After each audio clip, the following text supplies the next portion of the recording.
Hari ni kita ada pembikinan konten. Habis? Okey, bagus. Jom kita bawa pergi tour sekejap. Jom. Ini studio yang pertama untuk kita melakukan kelas online. Okey. Kelas online. Mesti awak pelik kan? Kalau ada kelas online, mana studionya Betul. cikgu? Betul. Inilah kami gunakan ada kamera, ada PC. Oh, kita pakai kamera apa kan? Tunjuk sikit kamera Kita apa? guna kamera Sony. Sony Ui, ZV-E10. Yes. Okey, lepas tu kalau mikrofon pula? Sony mikrofon kita. Oh, so audio memang clear ke ni? Clear. So macam kalau saya pakai. Ha.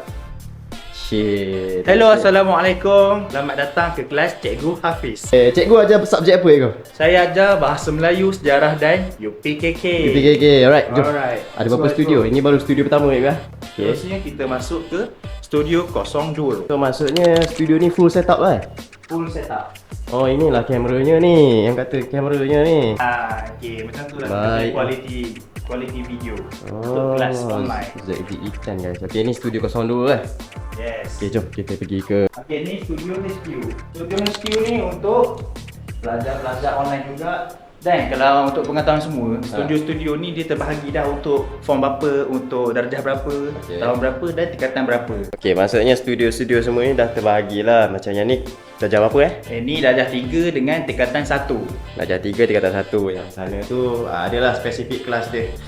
Maksudnya studio ni akan berjalan daripada hari Selasa hingga hari Ahad. Betul?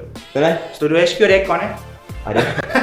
Itulah yang special dia. Bila aircon ni memang akan menjadi rebutan lah sebenarnya. Jadi, sepatah dua kata tak ni? Untuk semua pelajar-pelajar SPM dan UPKK dan juga untuk pelajar UASA, pilihlah daftar ke Pusat Tuition Inspirasi Baiduri.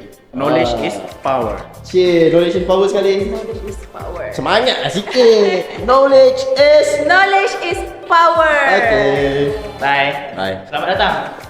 Ha? Iyalah.